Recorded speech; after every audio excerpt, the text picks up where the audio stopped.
Assalamualaikum warahmatullahi wabarakatuh. Kembali lagi di channelnya Kang Amin mengaji dan berbagi. Yang pada kesempatan kali ini di Kue Ngaji Ilmu Nahwu, yaitu kita akan melanjutkan kajian atau pembahasan bab istisna. Jadi kemarin kita sudah membahas mengenai al-istisna bi'illah. Nah, sekarang kita masuk pada pembahasan yaitu al-istisna dengan bi ghairi dan lafaz siwa. Ya, jadi pada bab istisna ini kita terbagi menjadi tiga bagian, ya, tiga video. Yang pertama yaitu istisna bi'illah, kemudian yang sekarang yaitu istisna bi ghairi dan lafaz siwa, dan yang ketiga yaitu al-istisna dengan lafaz khala, ada, dan hasya. Jadi langsung masuk kepada pembahasan al-istisna bi ghairi dan siwa. Nah, kemarin kita sudah sedikit menjelaskan apa itu istisna, kemudian arkan atau uslubul istisna, yaitu ada mustasna minhu, ada adatul istisna, dan mustasna. Nah, misal contoh di sini, yanjahu at-talamidu, para santri atau para mahasiswi itu lulus, illal kasul, kecuali yaitu orang-orang yang malas. Nah, di sini at-talamid kita sebut dengan mustasna minhu, yaitu illa di sini kita sebut dengan adatul istisna, kemudian al-kasul mustasna. Ya. Oke, kemarin. Nah, di sini mustasna minhu wajib dibaca rofa, ya, mahalnya, dan yang menjadi pembahasan yaitu pada mustasna. Ya, mustasna wajib dibaca nasab. Yanjahu at-talamidu, para santri lolos, illal kasul, kecuali orang-orang yang malas. Mustasna minhu adatul istisna mustasna. Oke, ya. Jadi ntar teman-teman yang misal belum tahu penjelasan al-istisna bi'illah, teman-teman bisa langsung klik untuk penjelasan al-istisna bi'illah di deskripsi, ya. Langsung next. Yang kemarin kita sudah ketahui juga bahwasanya ada adawatul istisna itu ada tiga, ya, ada tiga model. Ada yang berupa kalimat huruf seperti lafaz illah, ada yang berupa kalimat isim seperti lafaz ghairu dan siwa. Nah, ada juga yang berupa kalimat fi'il seperti khala, ada, hasya. Oke, kemarin kita sudah membahas mengenai al-istisna bi'illah.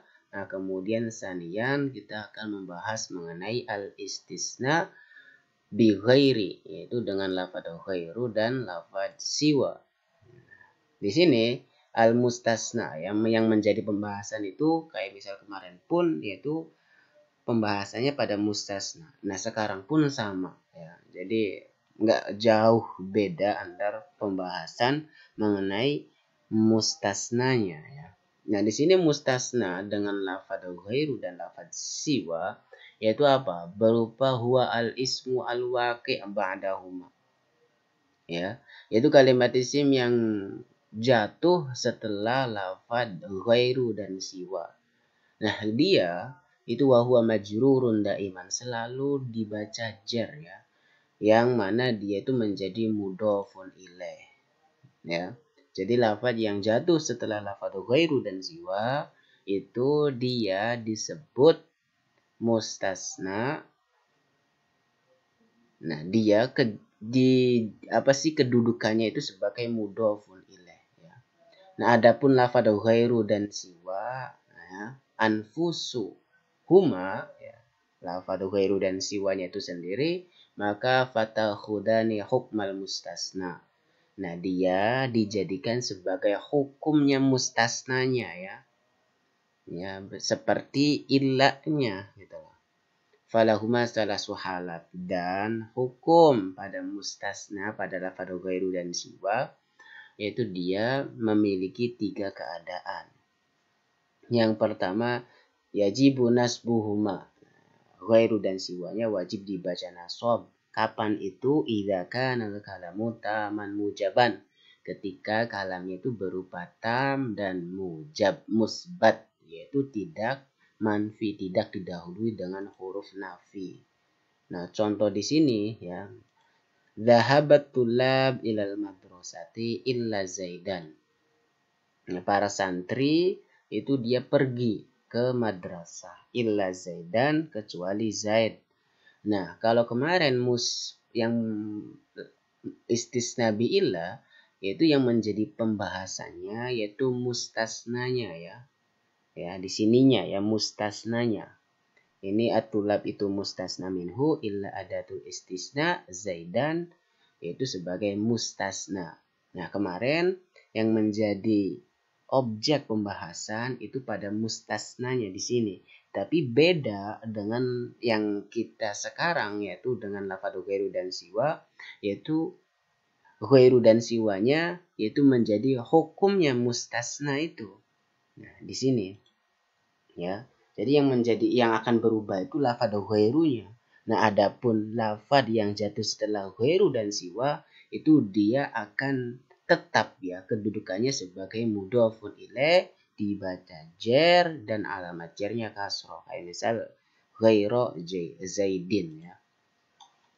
Nah, kayak gini, kayak misal Zaidan di sini lafadz illa dia mustasna, dibaca nasab dan alamat nasabnya fathah.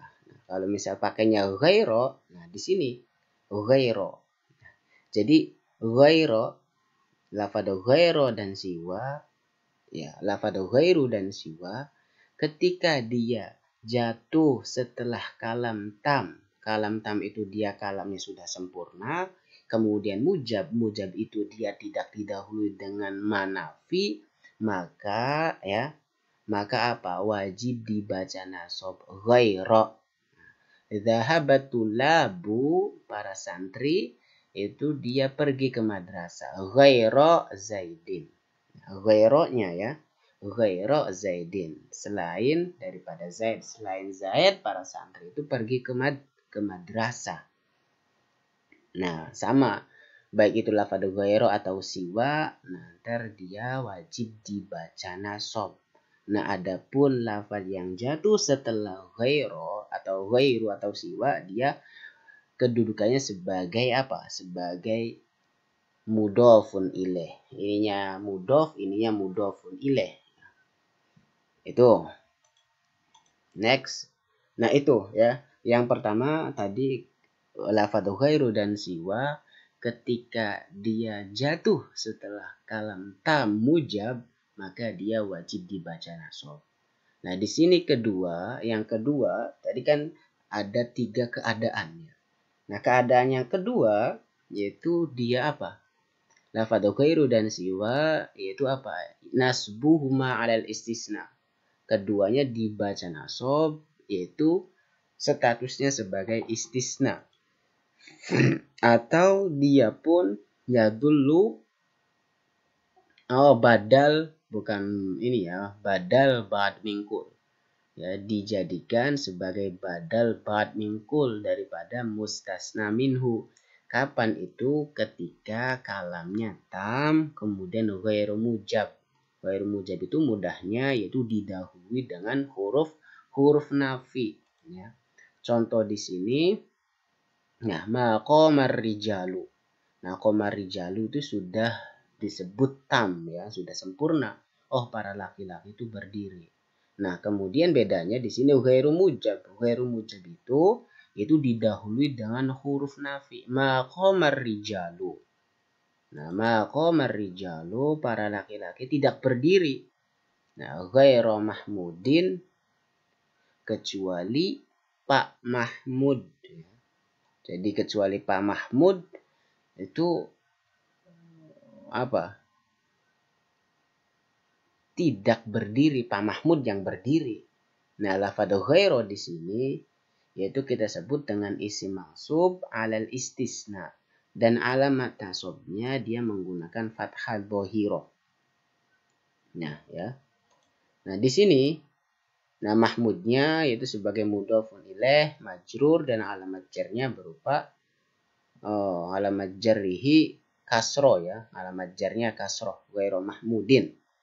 Ini salah ya teman-teman ya, alamat jarnya kasro mahmudin, ghairu mahmudin. Nah kemudian maqamar rijalu ghairu, nah ghairu mahmudin. Nah ghairu di sini sebagai badal ba'd mingkul, badal ba'd mingkul. Karena apa? Yaitu menjelaskan ar-rijal, ya, sebagian daripada rijal itu ada Pa Mahmud. Maqamar rijalu, para laki-laki tidak berdiri ghairu mahmudin, rupane ya selain Pa Mahmud. Nah jadi lafaz ghairu atau siwa ketika dia jatuh setelah kalam tam kemudian ghair mujab didahului huruf nafi mudahnya, maka dia boleh wajah dua, boleh dibaca nasab menjadi istisna, itu boleh juga dibaca rofa atau dibaca jer atau dibaca fathah, yang mana itu menjadi ya badal ba'd mingkul. Kenapa misal di sini dibaca rofa? Karena di sini kedudukannya sebagai fa'il. Ya, jadi pokoknya kalau misal badal itu kan dia mengikuti pada mubdal minhunya. Nah, karena di sini rofa, maka di sini pun harus rofa. Nah, kayak gitu ya. Nah, ini contoh yang berikutnya, maqamar rijalu siwa mahmudin. Nah, yaitu di sini isim mangsub, siwa itu ya berupa kalimat isim mangsub, itu menjadi istisna dan alamat tasabnya itu fathah muqaddarah. Di sini fathah muqaddarah ya. Kenapa? Mana amin zuhuriha ta'adzur, yaitu tercegah karena ta'adzur, ada huruf ilat di sini. Nah, mudahnya sih untuk lafaz ghairu dan siwa ketika dia jatuh setelah kalam tam kemudian ghairu mujab, maka dia boleh dibaca nasab menjadi istisna dan boleh juga dibaca rofa menjadi badal ba'd mingkul. Nah, kemudian yang terakhir yaitu tu'rabani ala hasbi mauqihima minal jumlah. Yaitu dia di'irabi sesuai dengan letak daripada jumlahnya itu. Kapan itu? Idza kana al-kalamu naqisan ghairu mujab. Ketika kalamnya nakis dan didahului dengan huruf nafi. Ya. Kalau misal kalam tam itu dia yang sudah sempurna dalam kalamnya, nah, kalau misal kalam nakis ya tidak sempurna. Kayak misal maqoma tidak berdiri, nah sopo ghairu zaidin. Ya, jadi di sini maqoma belum tam ya. Nah, koma doang belum tam ya. Kemudian didahului dengan huruf nafi maqoma, maka ghairu di sini yaitu di'irabi dengan sesuai letak daripada jumlahnya. Nah, ketika misal ini fa'il, maka membutuhkan fa'il. Maqama ghairu. Nah, ghairu di sini dia kedudukannya sebagai fa'il. Maqama ghairu zaidin. Selain daripada zaid, itu maqama tidak berdiri. Di sini sebagai fa'il marfu dan alamat rafa'nya dhammah adz-dhahirah. Ghairu ya. Nah, di sini ya. Kemudian contoh yang lain, nah makanya mengikuti kepada hasba mauq'ihima ya, hasba mauqi'iha. Ma ra'aitu, saya tidak melihat ghairu zaidin. Nah, ghairu di sini kedudukannya sebagai maf'ul bih, dibaca nasab, alamat nasabnya yaitu fathah dhahirah. Ma ra'aitu, saya tidak melihat ghairu zaidin, selain daripada Pak Zaid. Saya enggak melihat kecuali hanya Zaid. Ma marartu bi ghairi zaidin. Nah, saya tidak bertemu bi ghairi zaid ya, kecuali dengan Pak Zaid.